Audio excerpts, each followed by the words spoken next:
اب قلب و دل کی طرف لوگوں کی توجہ کم ہو گئی. میں ایک بات کہا کرتا ہوں، اب تو فکر ہو رہی ہے صاحب قلم بنو. کہا افتاء والوں سے بھی کہا تھا، بھائی بولنا سیکھ لو اور لکھنا سیکھ لو. ہاں ٹھیک ہے بھائی، اس سے پہلے اپنے قلب کی بھی اصلاح کر لو، دل کی بھی تو کر لو، تو پھر قلم بھی صحیح سمت میں چلے گا، زبان بھی صحیح سمت میں چلے گی، اور نیت بھی صحیح ہوگی. تم کہتے ہو صاحب قلم، میں کہتا ہوں صاحب قلم بنو نہ بنو، قلمی بنو. قلمی قلمی اس معنی کر نہیں لکھنے والا، قلمی اپنی شخصیت کا قلم کسی ایسی شخصیت کے ساتھ لگاؤ کہ جس میں علم و عمل کے اوصاف و صفات کامل درجے کے پائے جاتے ہوں، تاکہ وہ تمہاری شخصیت میں آ جائیں. ارے بھائی پھل نہیں ہوتے قلمی، عام قلمی ہوتا ہے. قلمی ہونے کے بعد ہی تو اس کا کم اور کیف بے مثال ہو جاتا ہے، اور اگر ویسے ہی ہو تو کچھ بھی نہیں، اس کا کم بھی کم ہوگا اور کیف تو کچھ بھی نہیں ہوگا، کھٹا. اور جب قلمی ہو جائے گا تو پھر دیکھو اس میں کیا خوبیاں پیدا ہو جاتی ہیں.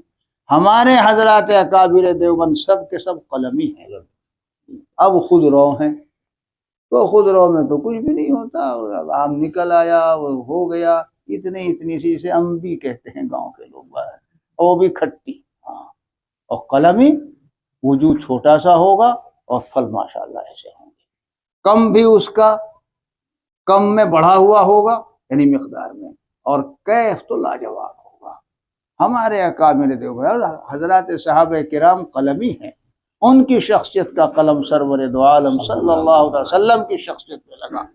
تابعین قلمی ہیں، تبع تابعین قلمی ہیں، یہ ائمہ محدثین سب کو دیکھو کہ سب قلمی ہیں.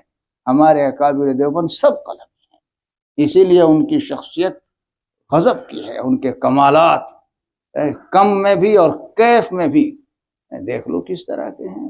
اب مولوی تیار ہو رہے ہیں، خود رو پودا، خود رائی اور خود روی، نہ کہیں کم ہے نہ کہیں کیف ہے. اور قلمی بات یاد آ گئی، اس پر اب وقت بھی ختم ہو رہا ہے. ہمارے حضرت مفتی ظفیر الدین صاحب رحمۃ اللہ علیہ ہمارے استاذ بھی ہیں، دارالعلوم دیوبند میں مفتی رہے، بہت خوبیوں کے آدمی، بہت کمالات کے آدمی، ماشاء اللہ بہت جامعیت تھی ان میں. تو مصنف بھی تھے، مفتی بھی تھے، اور بھی بہت ساری خوبیاں تھیں. تو شروع میں وہ دارالعلوم دیوبند کے فارغ نہیں ہیں، اور جگہ انہوں نے پڑھا، مفتاحی ہیں، ادھر اعظم گڑھ مئو بنارس وغیرہ میں کوئی ادارہ تھا وہاں کے فارغ، کئی اداروں میں گئے ہیں. انہوں نے اپنی ایک سرگزشت لکھی ہے، زندگی کا علمی سفر، میرے پاس بھی ہے، میں نے پڑھا اسے. وہ کتاب ہر فاضل کے پڑھنے کی ہے، اس میں ہمارے لیے بہت ساری نصیحتیں ہیں. تو ایک جگہ لکھا کہ فلاں اپنے ایک استاذ کے حسب حکم حسب ہدایت میں حضرت علامہ سید سلیمان ندوی کہ یہاں دارالمصنفین اعظم گڑھ میں گیا، حضرت سے یہ سیکھوں گا وہ سب لکھا ہے انہوں نے. چنانچہ میں پہنچ گیا اور حضرت کو تحریر بھجوا دی، اس لیے آیا ہوں. اس میں نے یہ بھی لکھ دیا تھا کہ چونکہ ایک فاضل کو، مولوی کو، فارغ التحصیل کو امت کی سیادت و قیادت کے فرائض انجام دینے ہیں، اس لیے میں آیا ہوں کہ حضرت سے یہ سیکھ لوں. اب بظاہر تو یہ جذبہ بہت اونچا اور نیت بڑی پاک و پوتر اور بہت اونچی، مگر یہ سید سلیمان وہ نہیں تھے جو صاحب قلم سید سلیمان تھے.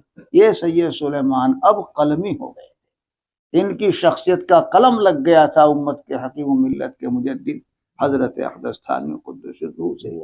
اور میں کہہ وہاں حضرت کے قدموں میں ہو کر آ کے پھر بیٹھے تھے اپنے استاذ محترم علامہ شبلی کی جگہ پر، تو ان کی بیٹھے تھے، اور جانشین تھے حقیقت میں حضرت اقدس تھانوی قدس سرہ کے.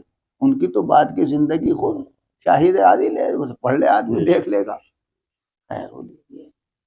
تو لکھتے ہیں کہ کھانے کے بعد غالباً کھانے کے بعد کا وقفہ تھا، اس میں مجھے علامہ نے بلایا، حضرت نے بلایا، مجھے سامنے کرسی پر بٹھا لیا اور میری وہ تحریر حضرت کے سامنے، اور اس پہ ایسے انگلی رکھ کے اسے پڑھا۔ پڑھنے کے بعد کیا فرماتے ہیں، اگر کوئی سرسری اور سطحی قسم کا مولوی ہو، جیسے آج کل کے لوگ، ماشاءاللہ اس جذبے سے بڑی خوشی ہوئی، اور اہلاً و سہلاً، مبارک ہو، مرحبا، اور انشاءاللہ میں ہر طرح سے ایسا کروں گا اور ویسا کروں گا۔ وہاں سننے کو کچھ اور ملا، وہاں سننے کو کچھ اور ملا۔ اسے پڑھ کے فرمانے لگے، ہاں مول صاحب، مولویوں کو لیڈری کا خیال تو پہلے دن سے آنے لگتا ہے، لیڈری کا خیال، امت کی سیادت و قیادت کے فرائض انجام ہونا، لیڈری کا خیال۔ کیوں؟ وہ خلل دماغ تھا علامہ سلیمان ندوی کا، صحیح نبض پر انگلی رکھی۔ ہاں، وہ تو وہاں سے ہو کے آئے تھے جہاں سے لوگوں کے پھر اس کہنے پر بھی فرمایا تھا، ہاں میں وہاں گیا تھا جہاں جا کے مجھے معلوم ہوا کہ میں اب تک جاہل تھا، ہاں میں وہاں گیا تھا کہ جہاں مجھ پر میری جہالت منکشف ہوئی ہے، کیوں فرمایا جہالت منکشف۔ بات یہی ہے، یہ بات تو سمجھ میں آتی ہے۔ علامہ سید سلیمان ندوی رحمۃ اللہ علیہ ایسا اس پہ رکھی۔ ہاں، آگے کی سنو۔ حضرت مفتی ظفیر الدین صاحب لکھتے ہیں، میں نے حضرت سے کہا، حضرت دے دیجئے اسے کاٹ دوں۔ میں مول صاحب، وہ تو جو دل میں ہوتا ہے وہ آ ہی جاتا ہے سامنے، اب کیا کاٹو گے؟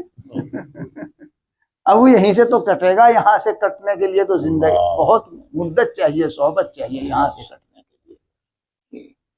یہ ہوتے ہیں حضرات قلمی، ان کی نظر ہوتی ہے۔ حضرت نانوتوی کا امتیاز ہم تو یہی کہتے ہیں بھائی، ان کا امتیاز ہے وہ تو قلب ہے اور دل ہے۔